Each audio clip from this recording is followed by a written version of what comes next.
Well, it is time for our weekly personal finance chat. And this morning we're asking a very pertinent question. Is your thinking keeping you poor? Well, this is exactly what motivated business author and speaker Douglas Kruger to write his latest book. And there it is. You can see it in beautiful, bold red. Is your thinking keeping you poor? And he's going to be sharing some insight with us this morning. And I'm quite excited to engage with you on this topic. Firstly, thank you very much for making it so early in the morning. You're most welcome. Thanks.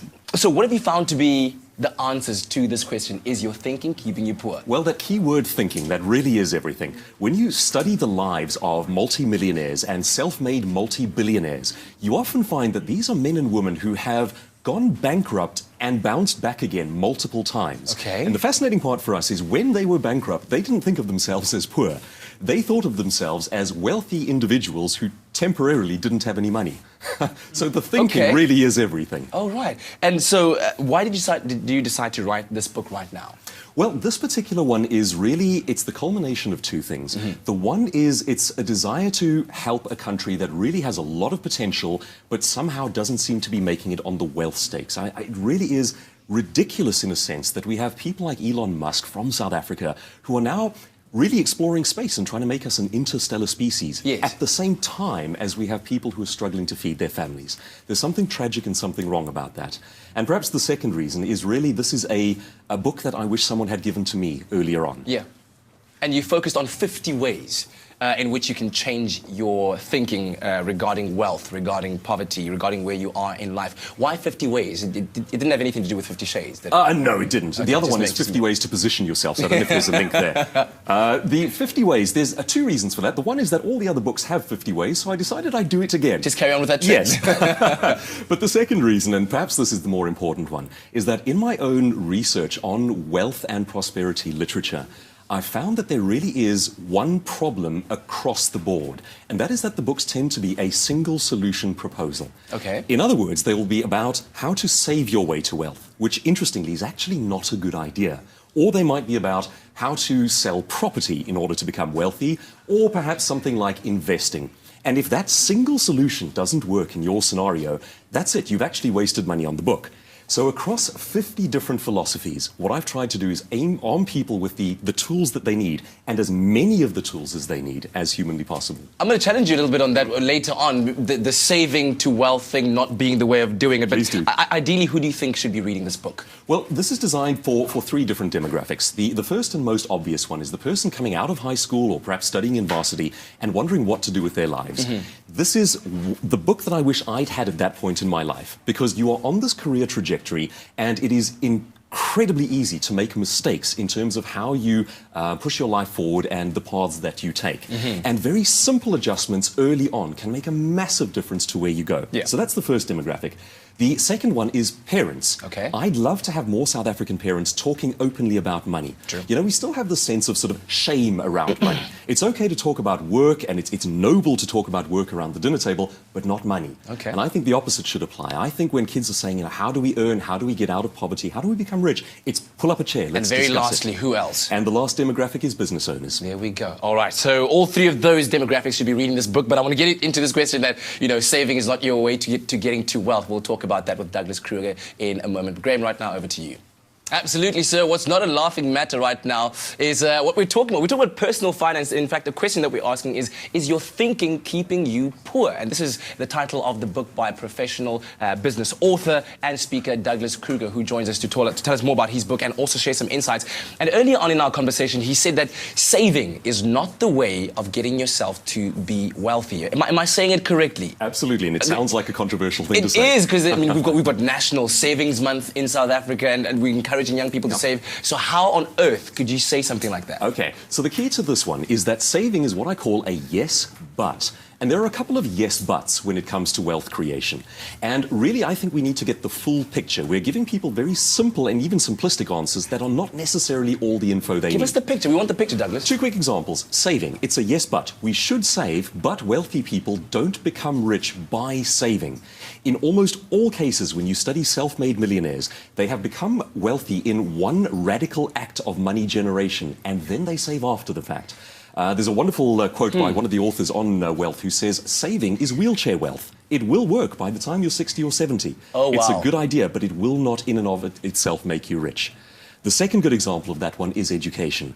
It does lift people out of poverty, but a formal tertiary education in and of itself will not make you rich. It's the soft skills that tend to do that. That's the leadership skills, networking, negotiation. The interesting thing about that is that those are pull skills. They are not taught to you by a teacher. That's the kind of thing we seek out. And it means that you have to be the kind of person who is always looking for a bit of leverage and a bit of advantage. The great part about that, though, is it means that if you don't have a high school education, you can still become wealthy. In fact, many tycoons have.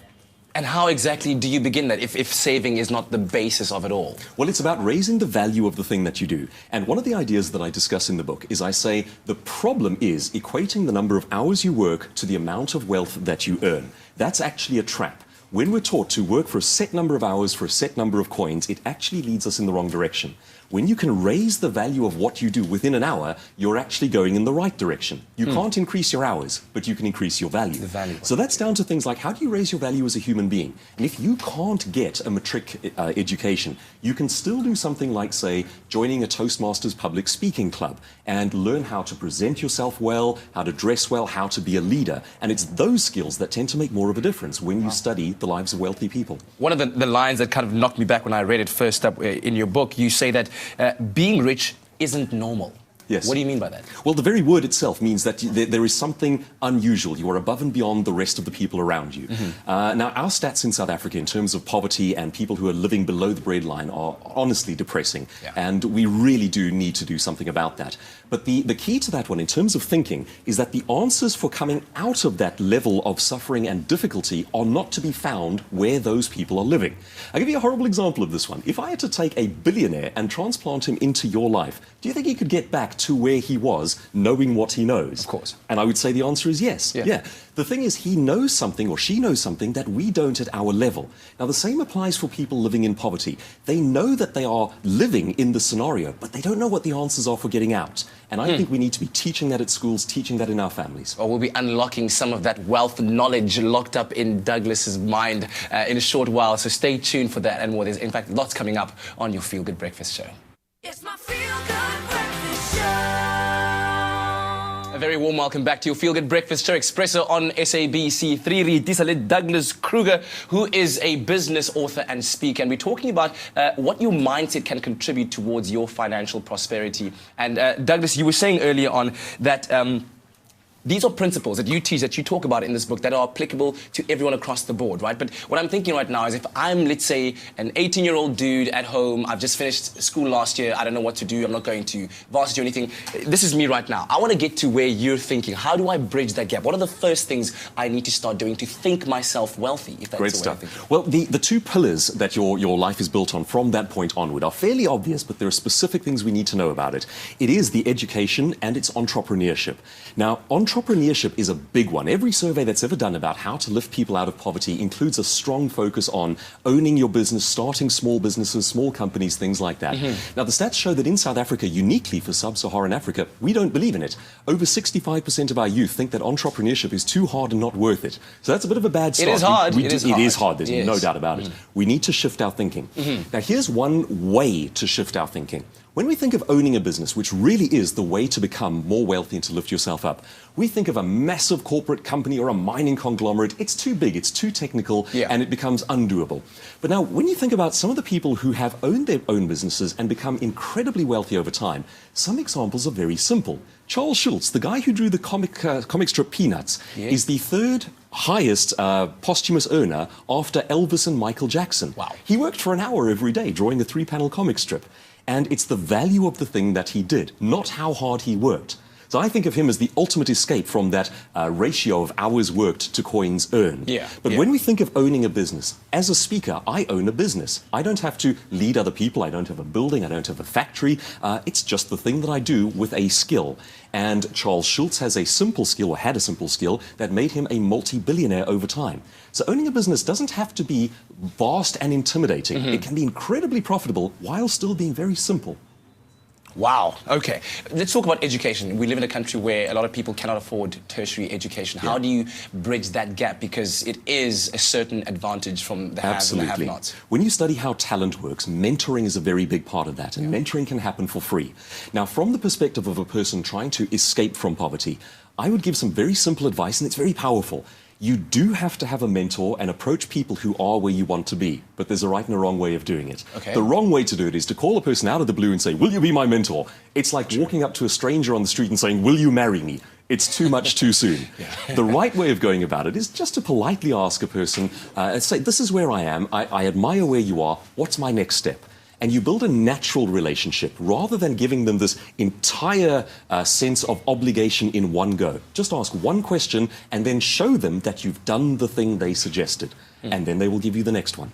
All right. Well, like you said, for the young who are looking to uplift themselves, for families, for parents who are looking to educate their children, and for those business leaders out there, that book is applicable. I got to get me a copy of that. Thank you so much for sharing your insights with us this morning. Most welcome. Thank you. Douglas Kruger, and the book is called Is Your Thinking Keeping You Poor? Something certainly to think about. But right now, here's the headlines of the morning.